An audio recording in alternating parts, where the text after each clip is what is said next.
Hello out there, IGPA members. This is Steve, of course.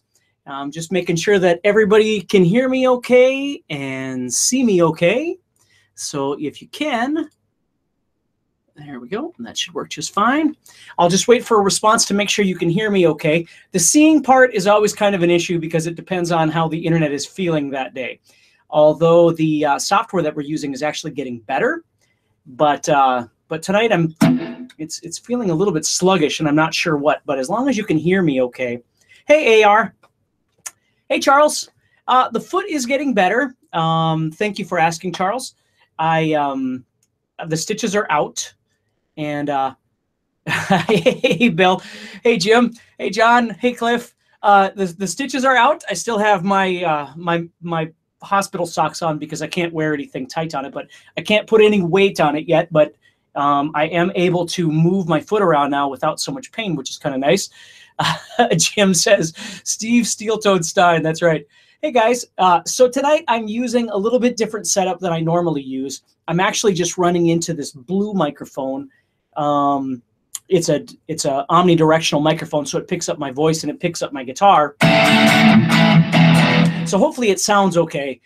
The other way takes a lot more work, and I need to change a bunch of cables around and all that sort of thing. And honestly, it's a lot of work to get around. So it's just easier just to do it this way. So as long as you can hear me okay and you can see me okay, we're good. So awesome. Cliff says, welcome back, bro. Thank you so much. Hey, David. Hey, Christopher. Yeah, it's good to be back. Let me tell you, the first like 4 days of the surgery, and I have to have another surgery on my other foot in April.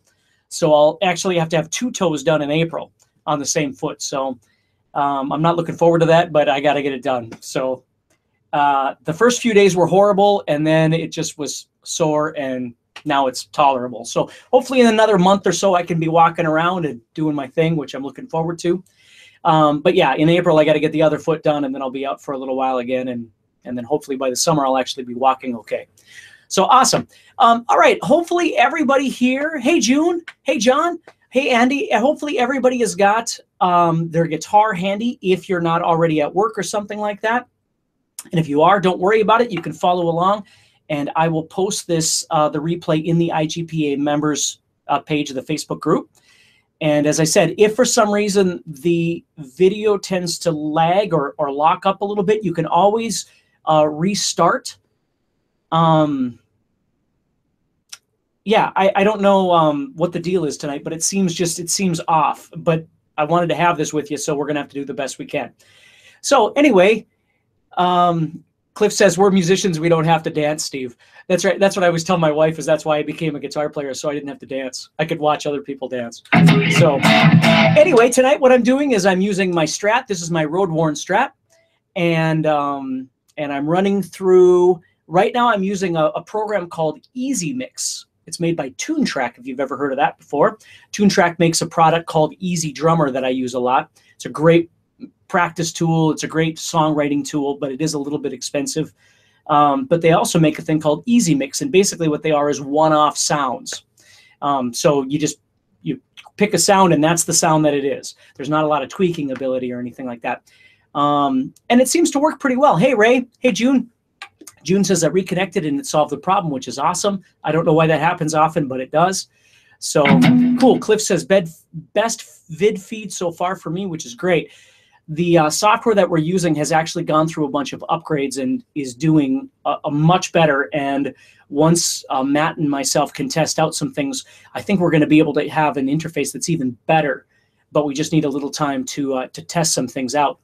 So we may have a test run sometime with you guys if you want to show up, and we could just hang out for a few minutes and see how the feed is, how the sound is, how the video is, and that sort of thing. But we'll get to that later. So anyway, to start off today, I'm using the road-worn Strat with the Easy Mix sounds, and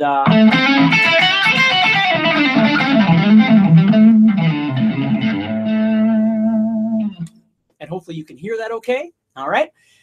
If it's a little bit too loud or whatever, make sure that you let me know. But basically what we're going to be doing today, I want to give you something new and kind of interesting to think about if you've never really done, to break up the monotony of a pentatonic scale, okay?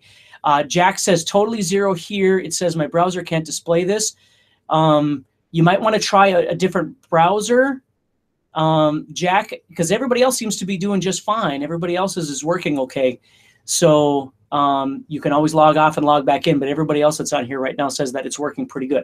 So, all right, so here's what we're going to be doing. We're tuned standard, and as usual, we're going to go to the key of A because I like to keep everything nice and easy. Hey, Kevin. So what we're going to do here is we're just going to take our pentatonic, and if you've studied other stuff from me, you know that one of the things I like to talk about is expanding the pentatonic.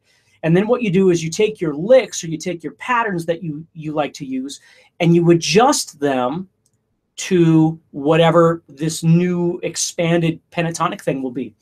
And what I like to do is I like to play a lot of patternized ideas where when I move around,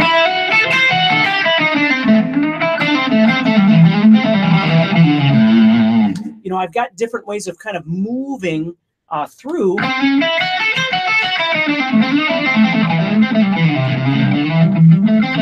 I've really never stopped to analyze the patterns, but they're pretty standard patterns. Hey, Ed. Jonathan. Hey, John. So it looks like everything's working for everybody else, which is awesome. That's what I like to hear. So here's what we're going to do. If you've got a pencil, you can always mark these things down as we go through them too, if that helps you. Or you can, of course, just watch the feed again, the replay. But basically, let's start with some of the stuff that you probably already know. But if you don't, it's the most important stuff. So when we're dealing with blues or rock or country, so to speak, not folk music country, not like country western, but sort of, I don't want to say modern country, but country with a blues edge maybe, okay? What we want to do is we want to take a look at this pentatonic scale and think about how we can make this a bit more interesting for ourselves. Hey, Randy. Hey, Shar. Hey, Ed. If I haven't already said it's hi to Ed there. So what we're going to do is let's take this pentatonic scale right here, and we're going to add some notes to it. So the first thing, if you've never done this, and again, it's review for some of you, I know, and I apologize, but I want to set it up, okay? So the first note to add in that really makes a killer sound when you're playing minor pentatonic is this 6th fret. I'm not giving you the finger. The 6th fret of the 3rd string, okay? That note right there, because that note is actually the major chord, the A major chord. It's the 3rd of the chord, okay? It's the note C sharp. And the unique thing about the minor pentatonic is when you play minor pentatonic, you're not playing a note that belongs in your chord. Right there. So what we're going to do is we're going to add it back in. It's called the major 3rd. And we're also going to add in the minor 3rd. So we're playing both the minor 3rd and the major 3rd together. And again, I apologize if this is review. Randy says, just a quick note, I had an opportunity to meet Joe Bonamassa this weekend. That's awesome, Randy. I hope that was inspiring for you. That's pretty cool. So here's what we're going to do. We're going to add this in by doing a hammer-on from the minor 3rd, the 5, to the major 3rd, the 6th. And then what we're going to do is we're going to continue on our way with the pentatonic.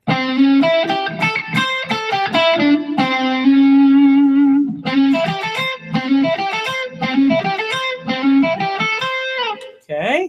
So that's the way that's going to sound. And it works really, really great if you use it as a hammer-on from 5 to 6, okay? Just 5 to 6. Don't do it backwards because it winds up sounding kind of da-na-na-na-na-na-na-na-na-na, but it works great. It's pretty much effortless if you do it as a forward movement from 5 to 6. Now, do you have to hammer it? No, you can pick them if you want to. But I like the sound of hammering it. So what I would do is I would use this 7 on the 3rd string. And then I would do the 5 and 6. So I might come down going this way.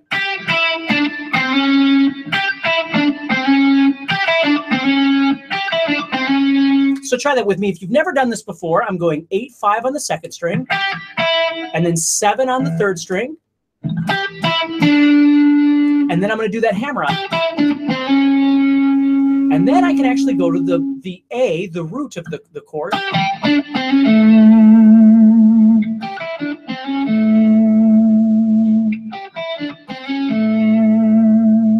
David says, can you add the minor third in a major pentatonic? Well, you've already added it if you're playing the minor pentatonic scale, David. When you play the minor pentatonic over, if you're playing, you're saying if you're over here, yeah, you can add it in for sure. And we'll get there in just a second, David. So Jeremy says, kind of has a bugle boy from Company B sound. You're right, it does. And if you give it a bit of a shuffle or a swing feel,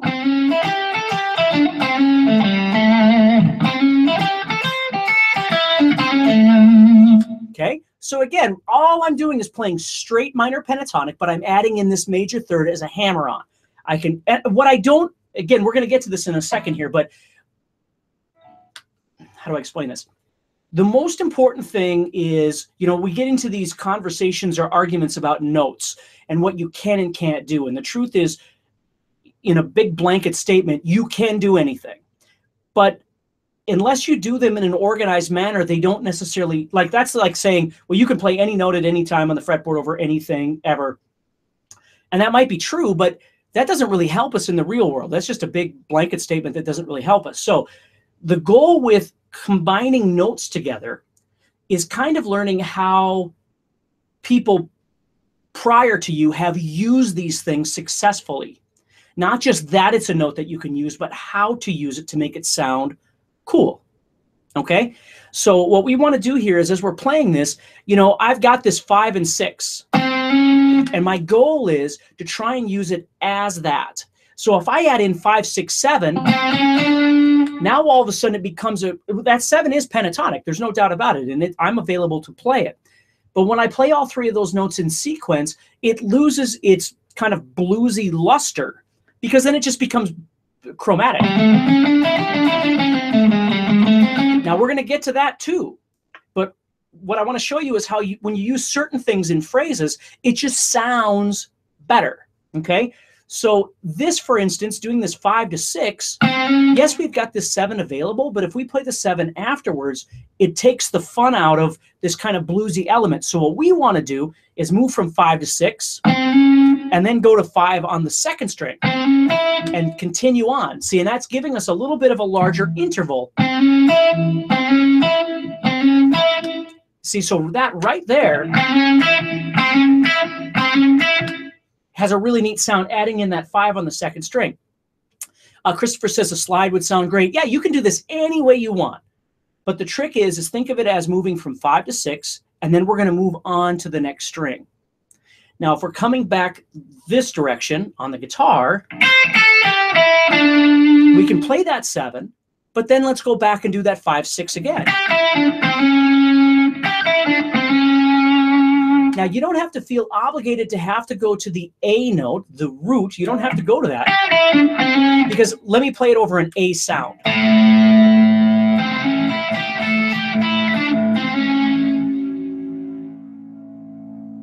See, it sounds really neat if you just end on the 6, which is, again, the major third of the A chord. It works really great together.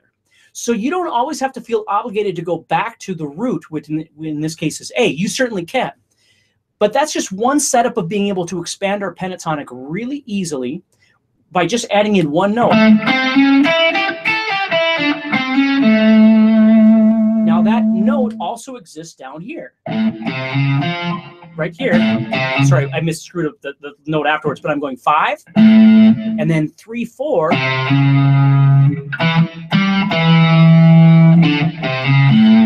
See, so I can do it down here as well. It's just the fingering's a little bit different, so it feels a bit awkward. I could do it here, but I don't have a string above me, right? But that's that kind of B.B. King box, and I got...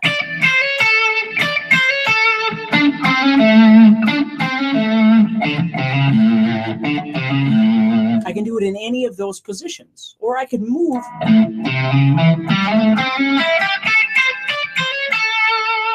and kind of create more of a diagonal pattern.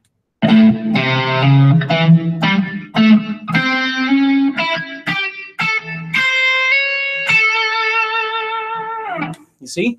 So this minor to major third thing is a staple of blues guitar players and rock guitar players. If you look at, Joe Perry or, Slash or whoever it might be, they're going to use this stuff in their playing for sure. And any traditional blues person is going to use it as well. It just sounds great. And again, what it's doing is it's tying the major element, because the one thing that we're missing when we play blues. Now, again, when I'm talking about blues, I'm talking about the 1, 4, 5, however you want to play those. And those chords are major at this point. So I'm playing A major or A7.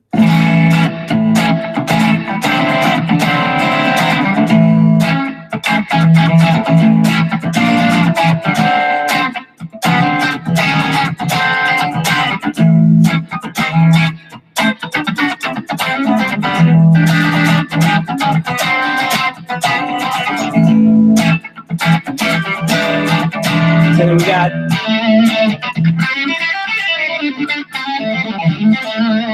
see, using that in there sounds really, really neat. And again, it just breaks up a little bit of the monotony of that minor pentatonic. Okay? Now let's keep expanding here, and we're going to keep going. I'm going to try and throw a bunch of things at you, and then you can write these down. And again, you don't have to practice every element. Just practice the ones that you like the most or that pertain to what you're working on. Okay? So the next step then is we're going to add in these two notes, which are the 7th fret of the 2nd and 1st strings, which is what we refer to in a big scale as the 6th and the 9th. Okay? The major 6 and the major 9 is what we call those. But again, if you don't know what that means, don't worry about it. Okay? So here's what we got. And Jeremy, I'll come back to your question in just a minute. Okay? So what we're going to do here is we're going to, instead of just playing 5 and 8, which sounds great. I love the sound of the minor pentatonic. But what we can do is instead of playing the 8s, we can substitute a 7 instead. So I might play 5, 6 on the 3rd string like we just talked about, and then play 5, 7. And that's 7, which, again, there's a million different ways of being able to perceive this. And I don't want to get into a bunch of theory and confuse people. What I'd rather do is after this hour is over, you walk away with some things that maybe you don't quite understand, but you know they sound a certain way and they're useful to you, okay? Please always remember that the theory, the logic, the why, as a human being is going to come to you right away and go, why does that work? Or how does that work? And I appreciate that. And I think it's completely valid to ask that question. But learn to use it first, then start asking the questions, because the question opens up a discussion that could take an hour long in itself. So what I want to do is throw some things at you that you can use, and then later down the road or in the community, you guys could talk about these things and we could understand more about what they are and how they work. But if you just start off by understanding, there is no PDF for this, Dave. This is just off the top of my head. So if somebody is interested in making a PDF, I think that would be wonderful. But no, this is just me talking to you. So I'm just going into my brain and giving you some things here. So if we think about it, we're playing a major chord progression, 1, 4, and 5. But we're soloing minor pentatonic over the top, which doesn't make any theoretical sense. So what we're doing is we're borrowing some things from major that does make sense, and we're implementing them into the minor pentatonic. And when we do that, all of a sudden, we get some different sounds. So if I play 5 to 6, 5 to 7, and then 5 to 8, now try that. If you got your guitar with you, give it a little swing feel.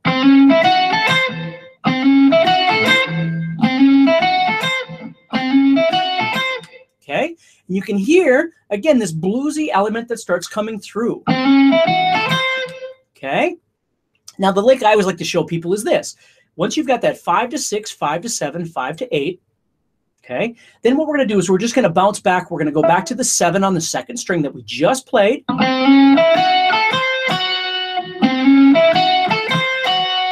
And then we're going to go back to the 5 on the 1st string. See that? You can pick it any way you want. You can hammer it. Again, don't worry about how fast it is. Think about how it sounds. Now what I'm going to do is I'm going to end it with an 8th fret, 2nd string bend, which is one of my traditional bends that I like to use, right? It's a standard bend that we all play. The first time around, I played 5 and 7 on that 2nd string. Well, now I'm playing an 8 on that 2nd string.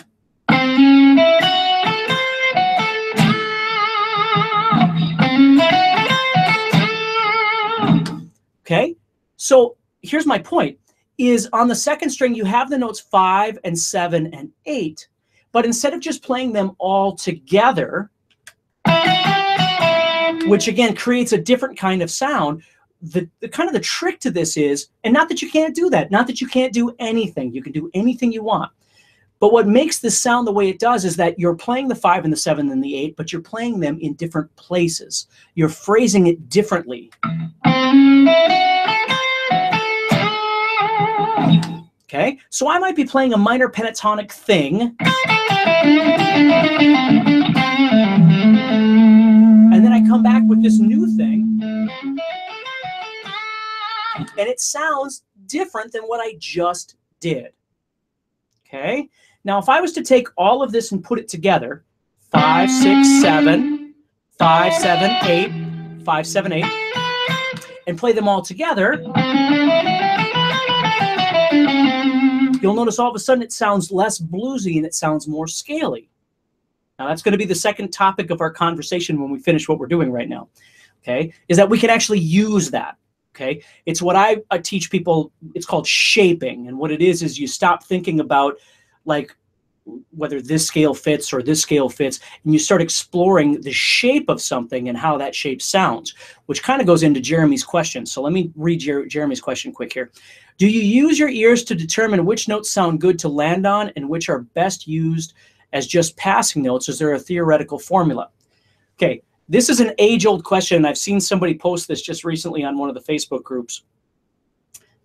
I'm going to say this as kind as possible, and Jeremy, this isn't about you, but sometimes I will come across people that say, why do you learn theory and why do you learn scales? It's all by ear, and you don't have to learn any theory. You just play by feel and blah, blah, blah.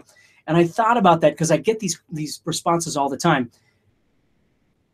Feel is an element. Feel isn't a note. Feel is something that comes from within us. There still has to be something that makes logical sense for the situation that we're playing in. Whether or not we can verbalize the terms like Dorian or Mixolydian or something like that, we don't necessarily have to do that, okay? The terminology is something that helps us when we're sitting together and we're discussing something as musicians, right? So I say to you, you're in my band and I'm writing something, and I say to you, hey, could you throw a Mixolydian, solo over the top of this? You'd be able to understand what it is I'm trying to verbalize to you. But that doesn't mean that everybody has to have that terminology. But to say that you don't need to know any scales, you just go by ear and you just play whatever you feel, that's not true at all. That would be like the stranded on a desert island, theory, where you find an instrument and it's not called guitar, and all of a sudden you just start. And here's what I would say to you to kind of reference what I'm saying. If you took and recorded a jam track of just one chord, like A, and then you tried to solo over the top, not doing anything right, not playing a scale, not playing pentatonic, not playing diatonic, not, completely random, what happens is it doesn't make any sense. So what logic does is it gives us elements that make sense, and then we decide what we want to do from there. Okay, if that kind of makes sense. So when people say, well, there's more feel in one note than 1,000 notes, and all you have to do is play with feel. For me, that's always been a cop-out, because all that's saying is I don't want to learn anymore. I'm just going to defend where I'm at in my playing. Now, don't get me wrong. Again, I always use the example of B.B. King, for instance. B.B. King, for me, is one of my favorite guitar players. And his knowledge was minimal compared to someone like Andre Segovia or Steve Vai or Frank Zappa for that matter, or whatever. But that doesn't make him any less of a player. But it also doesn't mean that he doesn't know anything. B.B. King knows a lot of things, but he decided that he didn't need to know everything. He just needed to know what he needed to know.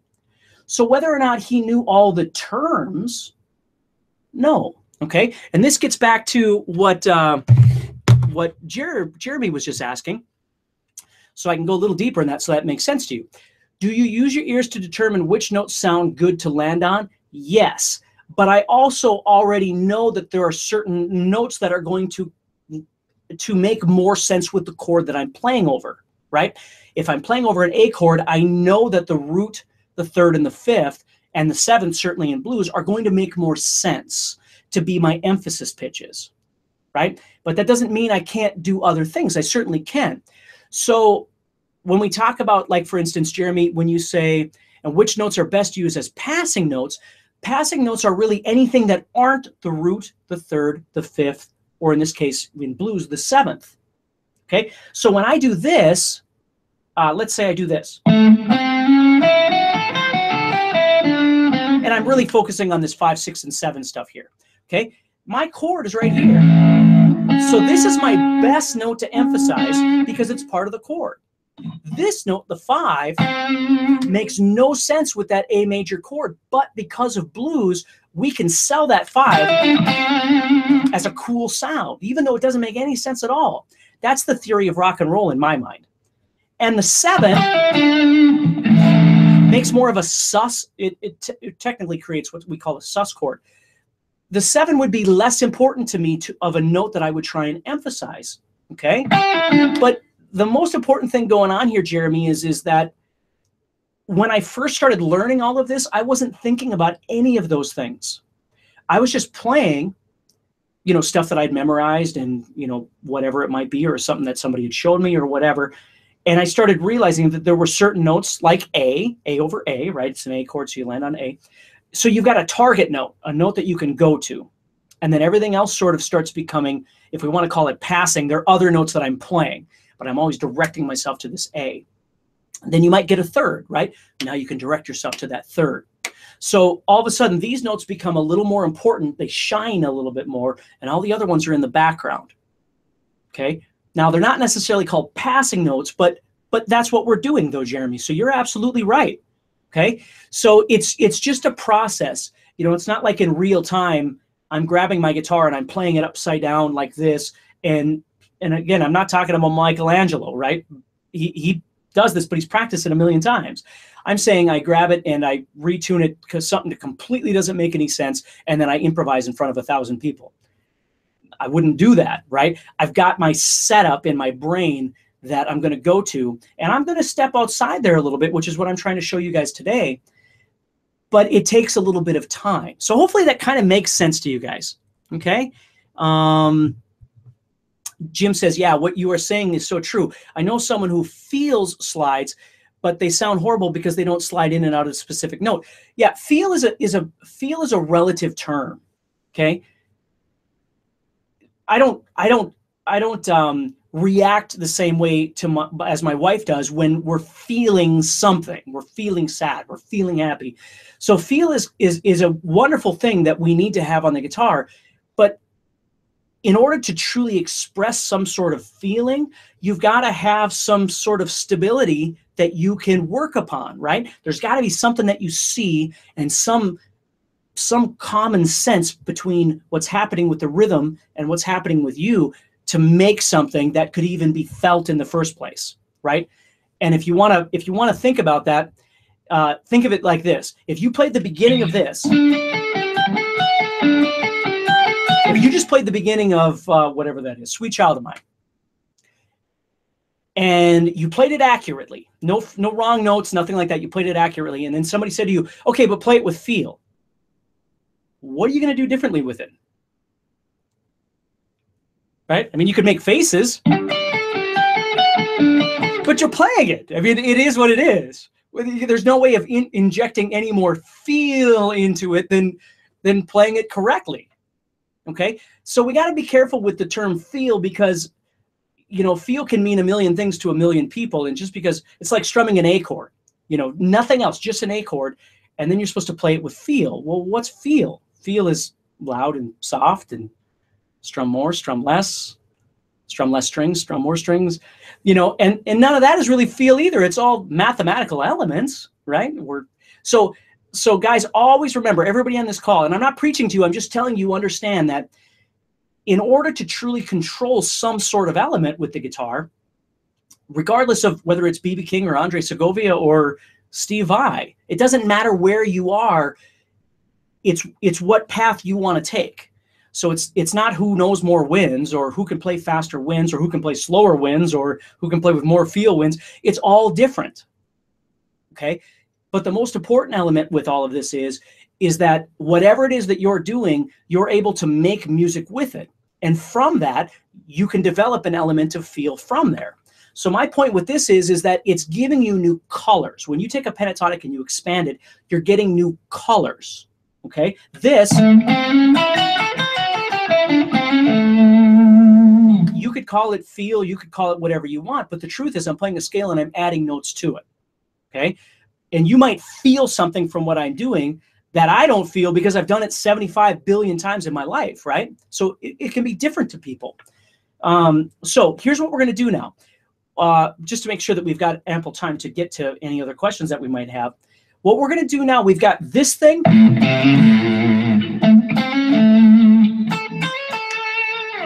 Okay, and we've got this expanded idea here. Now, if I start playing that, please understand that you can also go back to the minor pentatonic at any time you want. Jonathan just said a great point. Derek Truck's vocal sounding slide play sure has feeling. And Jonathan, I agree. I totally 1,000,000% agree. That's one of my favorite videos of all time, is that one where Derek Trucks is doing his slide thing when John Mayer is sitting there. But Derek Trucks probably looks at it differently than we do, right? Because he's done it so many times. So he might be feeling something that is different than what we are feeling from his playing, is what I'm saying, okay? So does that kind of make sense, everybody? Okay. Yeah, it's a strange term that winds up getting people in all these weird arguments, because guitar means so many different things to so many different people. You know, you might be listening to, you know, a Megadeth tune and think it has feeling, or it makes you feel a certain way, but yet to somebody else they go, well, I don't get it at all. So that's the big thing, is trying to figure out where you want to be with that. Okay, so now what we're going to do is we're going to expand this direction. Okay, so what we're going to do is we ended with 8-5 and then 7-5, and then on this string we went 7-5-6. Even when we're heading this direction, we're still going to do that. And now this string we're going to go 7 and 4. Okay, now this is another cool one you can do. This 4 is not minor pentatonic, obviously. It's coming from the major.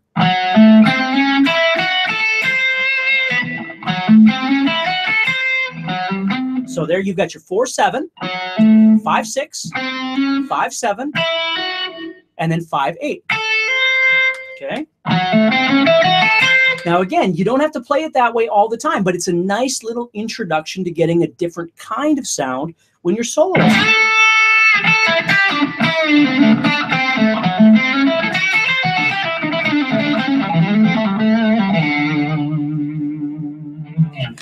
Okay. So at any time I can convert right back into minor pentatonic however I like, and then expand out into this. Now, what I'm showing you how to do doesn't function well in a minor situation, right? If I'm going,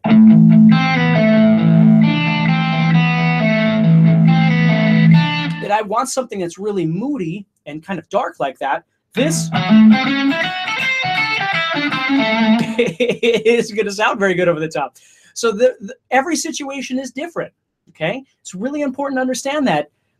You know, here's another thing. I'll make this nice and short, though. When I was a kid and I was learning how to play songs, I would learn licks, and then I could never figure out how to use them, right? Short and sweet. I'd learn, you know, all these things from different songs, and I could never figure out how to actually use them in my own playing. So I had two worlds. I had the world of songs that I could play, and I could play all kinds of songs, okay? But over here, I couldn't I couldn't add any of those things in. So what I started figuring out is, oh, okay, those songs that I'm learning, or those licks that I'm learning, or whatever it is, are situational. Okay, they're situational. I have to be in a certain key, or I have to be in a certain scale, or whatever it might be to make it actually work. Okay, this thing right here is actually it's a deadener. What you can do is you can put it on the strings, and it deadens the string. So if I'm doing tapping and things like that, it deadens the sound of it. So, okay. So anyway, that's what I can do with that. So this thing is more of a blues element. Okay, now we're going to blow this door wide open and give you something kind of different if you've never thought about this before. We're going to create a visual pattern on the guitar with this pentatonic that you can start exploring. And again, you gotta spend some time with this, but what we have right now is our pentatonic.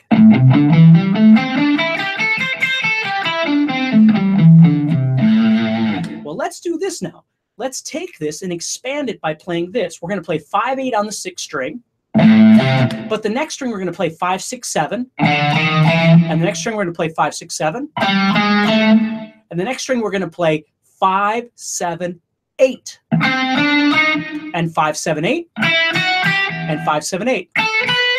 So I get this.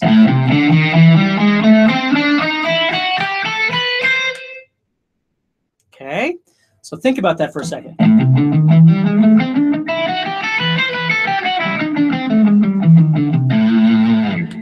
Now you're getting a whole different kind of sound, and there's all kinds of weirdness going on here that doesn't necessarily make any logical sense, but it's going to sound kind of cool. Now, this 3rd string is kind of a unique one because the 3rd string, and again, you can explore this on any level that you want, but this is just a nice starting point, is using 5/8, 5, 6, 7, 5, 6, 7. Then the 3rd string can either be 5, 6, 7 or 5, 7, 8. Either one of those works. And I'll kind of transfer back and forth between those as I play. See, so right there what I did was when I went towards the floor, I played 5, 7, 8. And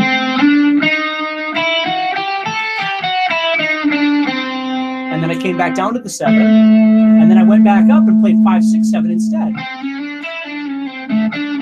So now I'm breaking my own rule that I just told you about in the beginning by playing 5, 6, and 7 all together. But the reason I'm doing that is because I'm looking for a different effect. Not looking for the bluesy effect. I'm looking for more of this larger scale thing that's happening. So I've got 5/8, 5, 6, 7, 5, 6, 7, 5, 7, 8 for now, 5, 7, 8, and 5, 7, 8. Okay, so now as I play this,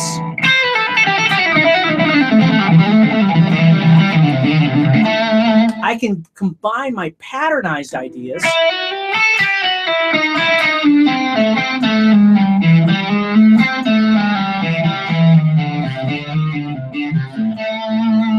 and make all kinds of different things. Okay? There'd be playing 5, 6, and 7 all times there.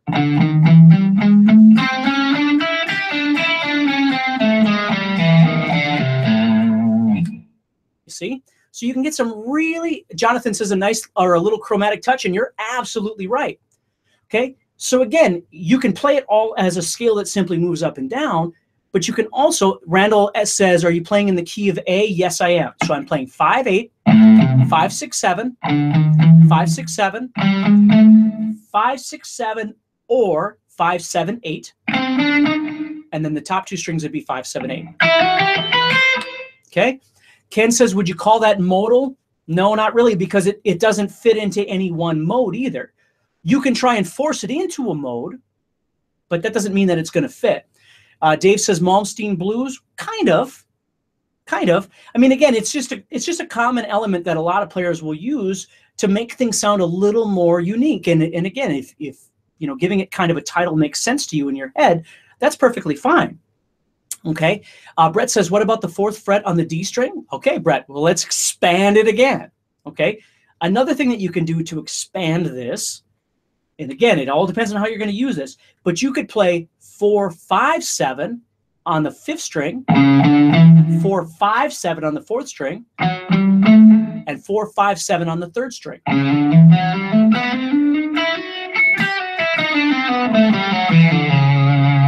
So you can use the 4th fret in there as well. Now let me show you how I'd kind of use these together. Okay, I'm going to use the 3rd string as my example. Okay, so I might play 5, 7, 8 and do a lick of some sort. Okay,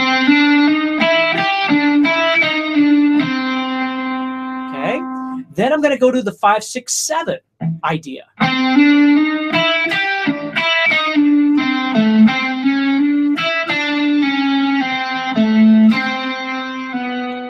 And then I'm going to slide back to the 4 to get a different kind of sound. So now I get.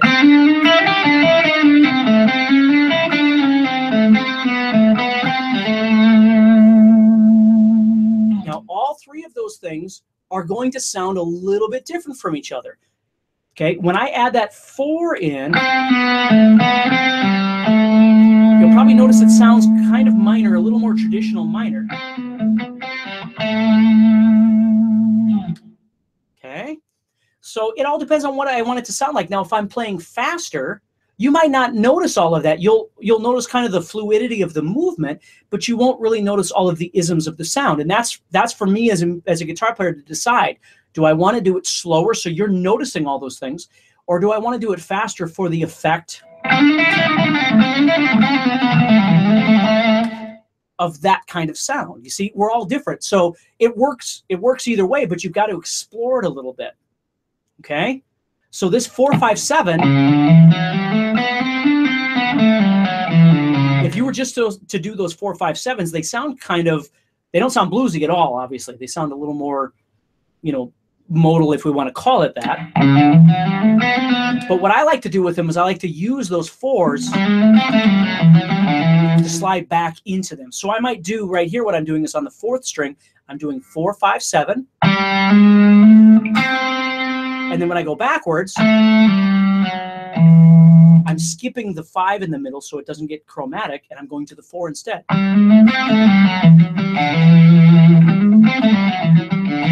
And I get a little bit different sound that way. Now, again, there's a million different ways to do these, and that's why the most important thing for everybody here right now is don't get overwhelmed with everything that I'm showing you, because then you're going to go, I can't use any of it. Don't do that. Choose something. Maybe you have to go back and watch it again, which is perfectly fine. That's why we do these each month. But find something in there that makes sense to you that you can expand with, right? Step 1 was this. Step 2 was this.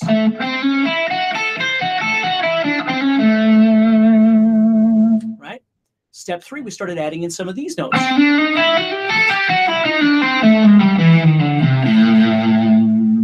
We also have those 4s over there. Okay? Now, a really fun lick that I like to do, and I'm going to show you this real quick, it uses the 4, the 5, the 6, and the 7 of the 3rd string. Okay? So instead of just playing them chromatic like this, and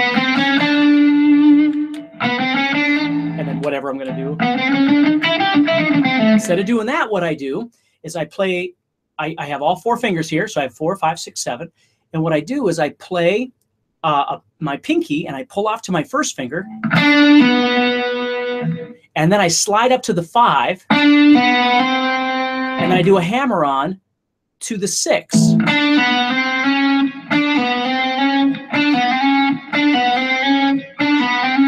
Okay, and I get this kind of weird sounding jazz thing. Jonathan says, can you make some tab for this? I will not make any tab for this.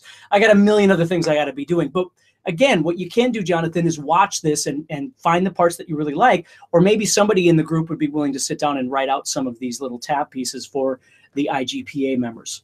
But no, I'm not going to go back and write all the tab for this. Actually, I don't even write out the tab anyway. We have people that do the notations for the courses that I make.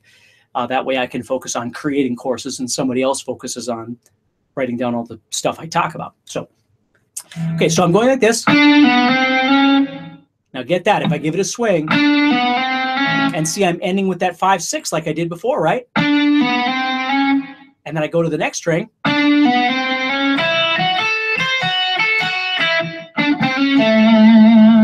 You get a really neat sound.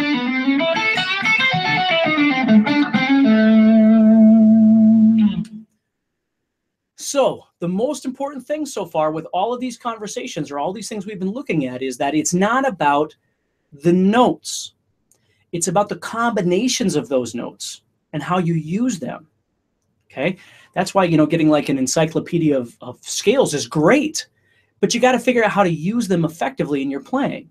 Okay. Now, everything that we're talking about right now is going to fit over a rock and roll bluesy influence thing, a bluesy thing, or a country bluesy thing. But they all have a bluesy element because when you combine this major and minor stuff together, it gives you a bluesy sound. Okay. When you're playing with something that's completely major, like let's say you're trying to do, Ken says, love that tone. Thank you, Ken. When you're trying to do something that's really, really, really major, right? Like Hold My Hand by Hootie and the Blowfish. And I don't know why I always pick on that song because it's been so long, but it's very major. It's as happy as you could possibly get is that song. And when you try and solo over the top, you got to do something that is really, really major. And just like if you were going to play, let me try and, how does this go again? I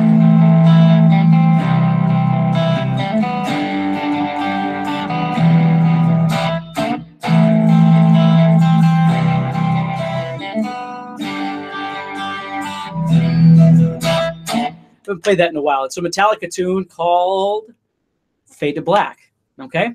If you were going to play over that, it's pretty dark already in its sound, right? So if I'm going to play over the top, I can't be going, because this is not going to work, right? I've got to play more pure minor. I think that's why guitar players are so they gravitate to blues so much, is because even if you don't love to play or listen to the blues a lot, which some people do, some people don't, it's a fun style of music to jam with. It's a fun style of music because we get to explore the fretboard, not just playing a scale, but all these other little isms that exist that we can do. Now, again, there are isms in country, and there's isms in pop, and there's isms in jazz and metal, all kinds of different things. This one is a road-worn Strat, and I don't remember what year it is, and I don't remember what year it's based off of. It's on the website. I can't remember. But yeah, it's a road worn, and it's fairly new. It's only about 5 years old, but it's road worn to make it look like it's older. So it's all kind of like the neck is all worn in, which is the reason I got it, is because it feels so good. Paul says, I was in the service with an officer named Major Minor. Wow, that's something. That's great. So anyway, so this is what I want you guys to explore a little bit and talk about in the Facebook group, and see if you can come up with some things. But have some fun with it, okay? Don't worry. Don't get all stressed whether everything is exactly right and stuff like that. You got to explore it a little bit.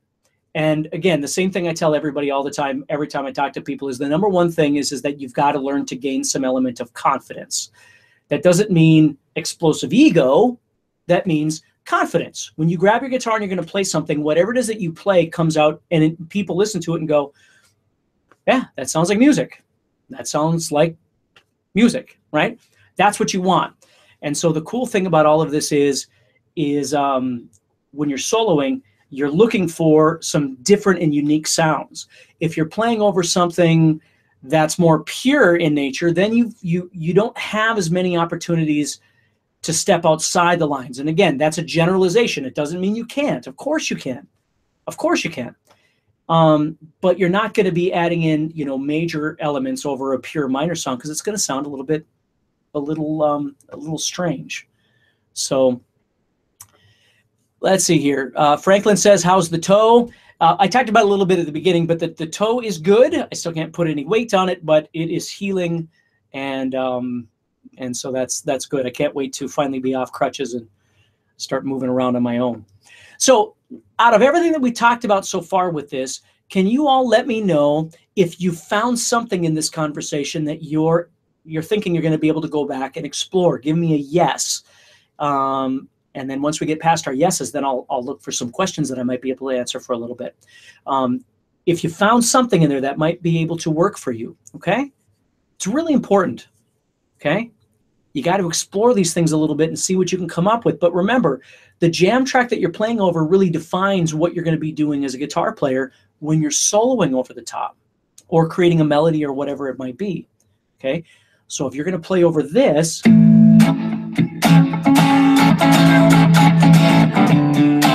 that sort of thing, your approach is going to be different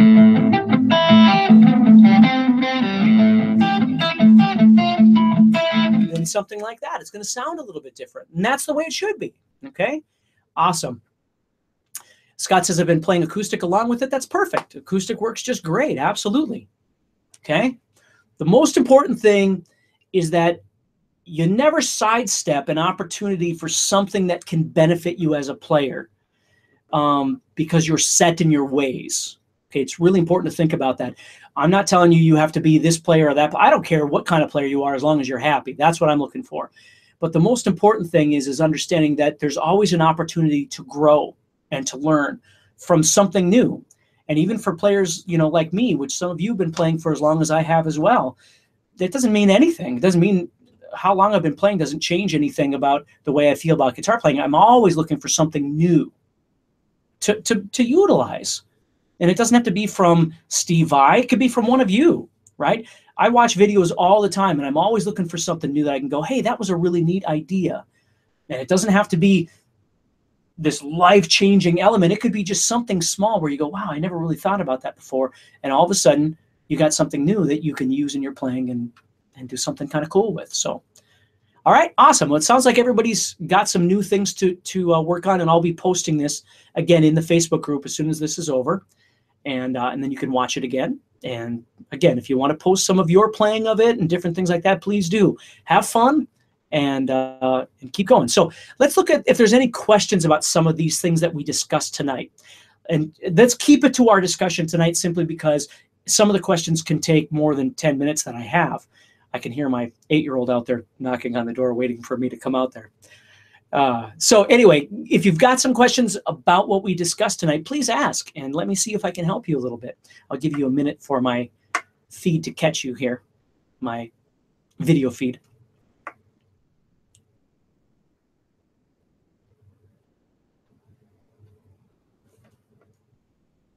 And it looks like we might not have any questions. And that's okay. That's awesome. John says, your teaching style is so good, you should teach college or something. That's funny because I used to teach college, as a matter of fact. I was a professor for 5 years. I was a Montessori music instructor for 15 years. Cliff says, watching Khaki King video yesterday. She also believes in continued learning. Oh my God, she's awesome. Khaki King is awesome. What is the best way to practice this to retain it? The best way to practice this, Jonathan, is to take one small thing, like the very first thing we talked about, Jonathan, and practice using it, jamming with it. Forget about the rest of it. Stop the video and just work on this. Just that. Then move on to the next piece or whichever one you're interested in. Don't try and absorb all of the elements. Okay? It's kind of like when you buy a meal that's way too big and you feel the need to eat the entire thing and then you're sick for 4 hours afterwards. Don't do that. That is not the way to absorb these things because it's not how much you're intaking. It's the quality of the pieces that you're taking. Okay? John's being funny. He says, I know. Actually, it was North Dakota State University, not UND, the Bison, right? Who lost this year, unfortunately, in our football. But 5 years, we made it 5 years, so down to Frisco. Let's see here. Jim says, so you could use this for rhythm riff ideas too and not just soloing? Absolutely. Absolutely, for sure, Jim. Okay, Jonathan says, take little bites. That's right. Spike says, this teaching is awesome. I'm glad, Spike. Franklin says, where do you go for backing tracks? Well, you know, I've made a number of backing tracks myself, so I have all kinds of stuff laying around, but you know, like YouTube is a great place to go for backing tracks. If you want actual song backing tracks, I think it's still available. There's a website called guitar-backingtrack.com, I think it's called.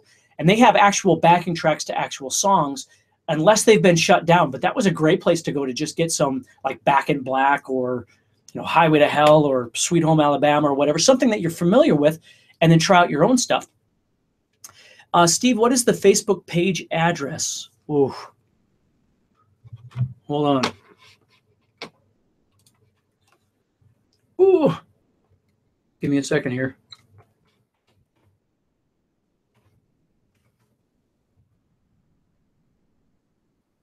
Give me a second. It is. Let me post a thing here. Hopefully you can see that. There should be a sticky up there now that has the IGPA. And of course, you have to be a member of the IGPA. They'll check to make sure that you're actually a member, but that's what that is. No, don't worry about it. That's all good. Okay, let's see. Throwing little bits into jamming works great. That's right, Dave. Paul says, have found that I take snippets. That's the way it should be. Okay, and remember, certain jam tracks are going to warrant certain things. That's why, like, if you play in the key of E, you get these open chord or open string licks that you can do that you can't do if you're in the key of B flat. Okay, so they're different, and that's what I was talking about when I was a kid that I didn't understand, is I would learn some lick and then I'd try and play it all over the place and not realize that even though I'm in the key of whatever, and this song that I was learning was in the key of the same key, it doesn't mean the licks are going to work. So you got to start learning how to compile some licks for what you like to play. If you like blues, there's all kinds of great ideas and topics and concepts that you can use. And if you like playing metal, some of that stuff's going to transfer, but some of it's not. It's going to have its own thing. You see, so there's all kinds of different stuff that you can do. Let's see here. They are now part of Guitar Tabs, Dennis says. Still out there and still good. Backing tracks, that is. Oh, okay. Well, I'll have to take a look at that. I used to think their site was so awesome, but I kind of figured at some point they'd get shut down because those copyright things are everywhere. But it was just really neat because if you're in a band and you were playing a song, you could go on there and grab that, and a lot of them didn't have vocals over the top, so you could just practice your solos or practice the rhythm parts. So yeah, kind of neat. Okay, let's see. Christopher says, will you ever start a monthly subscription site? As a matter of fact, we do have a monthly subscription site. And we're putting together a new website, which we hope to have out by the end of this month, the beginning of next month. And I'll have all the details of all of those sorts of things. So cool. Okay, and Andy says, can you play it in other keys? Absolutely. Yeah, you can convert this anywhere you want to go on the fretboard. Okay, so awesome. Guys, I got to get going. I'm going to start spending a little bit of time with my family out there, but I hope this helped you a little bit. And of course, we'll get together again next month and we'll have some fun and talk about some different things, and I'll try and show you a couple of new ideas. But please keep posting on the IGPA Facebook group and show your progress and talk about some different things, and hopefully this will give you some new things to work with as well. So guys, take care. Everybody have a wonderful evening or afternoon or morning, depending on where it is that you are. And stay positive and keep practicing and keep working on that confidence, because that's so, so, so important. All right? So everybody take care, and I'll speak to you soon. All right? Bye.